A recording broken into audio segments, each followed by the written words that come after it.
Watch this video right now if you're not a horrible person. Watch this video right now if you're not a horrible person. Watch this video right now if you're not a horrible person. Watch this Before we get started, I kind of just want to talk about what this whole thing is about. These videos are going to be me just kind of yapping and talk about a wide variety of subjects that I kind of know about or I can even research about. Just because I'm a nerd, whatever. So what I want you to do now is watch this video. It's more than a minute, so your brain might turn to mush, but it's okay. I promise you 6-7 minute videos are not that scary. So without further ado, let me introduce you our topic. Recently, the USC Speaker Mind Challenge kind of just went all over everyone's Instagram, and now we have people that are just kind of like nominating people to just do whatever.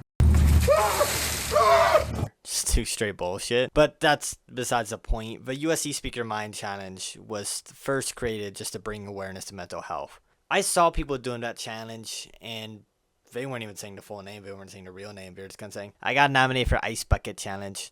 I nominate Zoomer 1, Boomer 2, and Garrett. And it was kind of just like annoying, so I kind of created that little like video thing, and then that's what brought us here. But anyways, again, off track. Again, wow. I just wanted to talk about mental health, and mental health obviously is a big deal. So within this, I'm going to cover 3 main parts of the current mental health crisis. 1. What caused TS? 2. What do we do about TS? 3. What can I do about TS? So, what actually caused TS? Well, an obvious scapegoat is the COVID-19 pandemic, which caused so many problems. One such problem was grief. Obviously, many people experienced loved ones around them dying or suffering from the COVID-19 pandemic. And obviously, having like your grandma or someone close to you die or be seriously injured because of COVID-19 is not good for a young developing mind. So since then, the impact upon grief has seriously detrimented the national mental health for youth. Another big thing is the big loss of school we had. We see a lot of TikToks around of talking about just, it's going to be 2 weeks we miss. But then we're gone for the entirety of my 6th grade year, whatever year it was in crazy 2020. As well as a lot of my 7th grade and in the years following, we missed a lot because of virtual learning. That loss of education and loss of socialization has already proven through many different empirical research that it really kind of made us fall behind. Our students are seeing much lower grades than they are expecting to, which obviously makes you kind of sad. I mean, like, no one likes getting like an F. Low-key sucks. Miss Messenger, I'm sorry. Miss Messenger, please. Miss Messenger, I'm sorry. Anyways, I will retake that assessment, guys. And then the loss of connections as well at such a young age already stunted a lot of societal and emotional growth. And we can probably observe that if we just kind of like look around and people. We kind of just see like, we're missing something. Another big problem brought by COVID-19 was the economic impact. A lot of our parents were struggling. We saw thousands of people in cities lining up just to get some sort of food and assistance for them and their families. Now, whenever parents struggle, their kids, us, are struggling right beside them. We might not be as vocal about it, we might not show off, but I think we can all say we kind of felt how worried everyone was during that time. And since then, that has had a large impact on mental health as economic conditions have not gone back to the way they were before COVID. Another big problem with the current mental health besides COVID-19 is social media. Now, I have a little bit more data for you, so don't let your brain melt yet. Just for Instagram alone, 32% of teen girls said that when they felt bad about their bodies, Instagram made it worse. More than 40% of Instagram users who reported feeling unattractive said the feeling began on Instagram. And about 1 in 4 teenagers who reported feeling not good about themselves said it started. You guess where? Instagram! Social media is horrible for your mental health.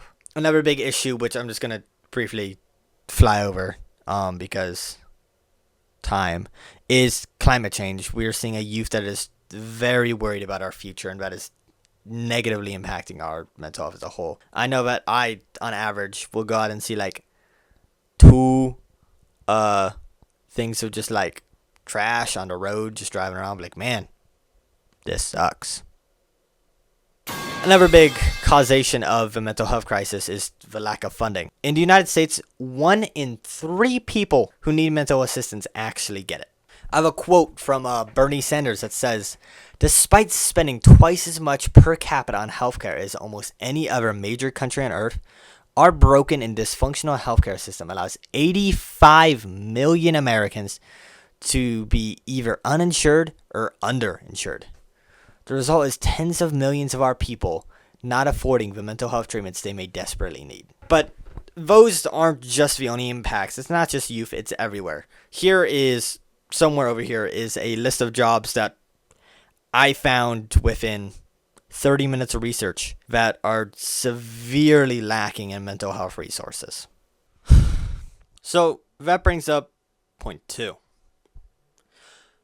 What can we do about TS? Well, first off, it's going to be very brief because this will take up like a whole nother video and take up 5 minutes, which means I won't be able to post this on TikTok and I will get no views.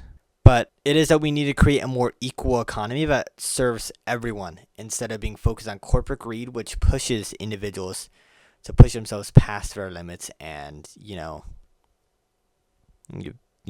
solve a list. The problem, though, does run deeper than access. In contrast to people with physical health disorders, people with mental health oftentimes find themselves running away from help. So what we could do instead is meet them where they stand. Go right to them and don't make them have to wait and psych themselves out of making an appointment. Be right there whenever they are ready. Creating a more healthy, positive lifestyle for them, making sure that people are surrounded by positivity, helps stop mental health before it even becomes a big issue, which limits the need for accessibility. So for the final point, and probably the most important, what do I do about TS? Well, you have to be cliche. I hate saying this, but you have to do the same basic things everyone else is saying. You need to stay positive. But not only staying positive, you also need to make sure that those negative feelings you get aren't being pushed away, because you still need negativity in your life to get through struggles and get through bad situations, okay? So it doesn't mean you have to be positive if you have any negative thoughts. You suck and you failed. That's not true. Let those negative feelings come when they need to, but don't let them dominate you. Don't let them be a part of every single decision. Don't keep thinking back to those negative thoughts. Just move forward. Another big thing about not letting that negativity dominate you is stop standardizing yourself. You are not going to look like Sabrina Carpenter. You are not going to look like Brooke Monk. What the fuck am I watching? You are not Duke Dennis. These people have so much money and so much time to just dedicate to making themselves look cool and shit and make people want to look like them. It's their brand to be attractive. You don't have that money. You live in high school. That's facetious. But I'm running out of time, so for all of you that did stick around, I love you. Aww. Please comment or text me or reach out any way you can with any future ideas, because I want to keep this going, and I'm going to, regardless if you give me ideas or not. So you're better just give me the ideas so you actually can watch what you want to watch. Because again, all I really care about is knowing that at least one other person watches this and takes something and grows. And other people. I hope more people watch this. I enjoy doing this. And if any of you need anything, my socials are here. Feel free to reach out. I'm here just for whoever needs positivity or like a conversation or anything. But until next time, peace.